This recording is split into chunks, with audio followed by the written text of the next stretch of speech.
আসসালামু আলাইকুম। আমি বাসারটিল থেকে বলতেছি, মসজিদ কমিটির সেক্রেটারি। অর্থ সংকটের ফলে ৩৮ বছরেও সংস্কার হয়নি কাপ্তাই বাদশা মিয়ার টিলা জামে মসজিদ। কাপ্তাই থেকে কবির হোসেনের পাঠানো তথ্যচিত্রে বিস্তারিত তাবাসসুম হকানিকা। অর্থ সংকটের ফলে দীর্ঘ ৩৮ বছরেও সংস্কার করা হয়নি জরাজীর্ণ বাদশা মিয়ার টিলা জামে মসজিদটি। রাঙ্গামাটি জেলার কাপ্তাই উপজেলার ৪ নং ইউনিয়ন ৪ নং ওয়ার্ডে কাপ্তাই হ্রদের পাশে ১৯৮৭ সনে বাদশা মিয়ার টিলা নামে জামে মসজিদটি প্রতিষ্ঠিত হয়। উক্ত টিলায় প্রায় ২৫ থেকে ৩০ মুসলিম পরিবার ৩৮ বছর যাবৎ বসবাস করে আসছে। এলাকার বসবাসরত লোকজন অতি দরিদ্র, দিনে আনে দিনে খায়।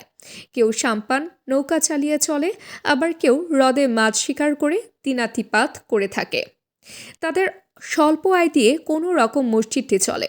অর্থ সংকটের ফলে দীর্ঘ বছর যাবৎ মসজিদটি সংস্কার না করার ফলে মসজিদের টিন, গাছের খুঁটি এবং হ্রদের পাশে থাকায় মসজিদটির মাটি ধসে যাচ্ছে। পুরাতন টিনগুলো ছিদ্র হয়ে গেছে। মসজিদ কমিটির সাধারণ সম্পাদক মোহাম্মদ শাহাদাত হোসেন জানান, অর্থর অভাবে মসজিদটি সংস্কার করা হচ্ছে না।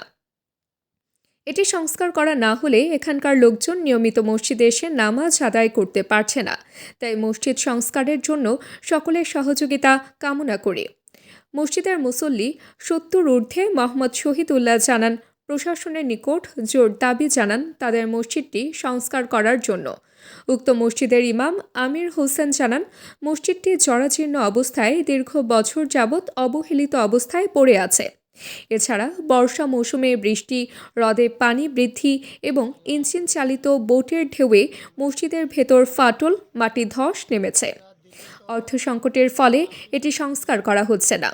তিনি প্রশাসন, সমাজের বৃত্তবান ও এলাকার সর্বস্তরের নিকট মসজিদটি পূর্ণ সংস্কারের জন্য আবেদন জানাইতেছি যে আপনারা একটু এই মসজিদের জন্য একটু সাহায্য সহযোগিতা করবেন।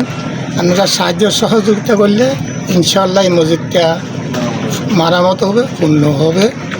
কিন্তু আপনার কাছে এই আবেদন জানাইতেছি। রহমতুল্লাহি ওয়া বারাকাতুহু। আমি মোহাম্মদ আমির হোসেন সোহেল। আমরা বর্তমানে আছি বাদশা মিয়ার টিলা জামে মসজিদ।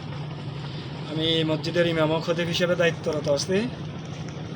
১৯৮৭ সালে এই মসজিদটা নির্মাণ করা হয়। তো এখনও পর্যন্ত দেখতে পারতেছেন মসজিদের অবস্থা খুবই ভয়াবহ অবস্থায়। এখানে আমাদের মসজিদের পাশে কাপ্তাই লেক,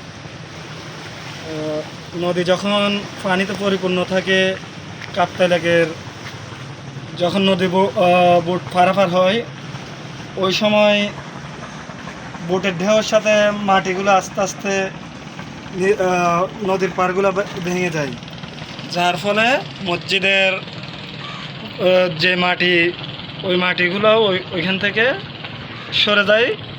এর ফলে মসজিদটা ঝুঁকে পড়ে এক পর্যায়ে। বর্তমানে মসজিদটা খুবই ঝুঁকিপূর্ণ। অত্র এলাকাতে ২০ থেকে ৩০ ফ্যামিলি আছে। এখানে সবাই মুসলমান। আমরা সবাই এখানে এই মসজিদটাতে সবাই নামাজ। আসসালামু আলাইকুম। আমি বাসারটিল থেকে বলতেছি, মসজিদ কমিটির সেক্রেটারি। এই যে আমরা ১৯৮৭ সালে মসজিদ করছি, আমরা যে এই মসজিদটা সংস্কার করার জন্য আমরা সকাল প্রদর্শন, যে আমরা ওইখানে ২৫ থেকে ৩০ পরিবার আছি। আমরা প্রদর্শনের কাছে এই মসজিদটা মেরামত করার জন্য আমরা সহযোগিতা চাই। আমরা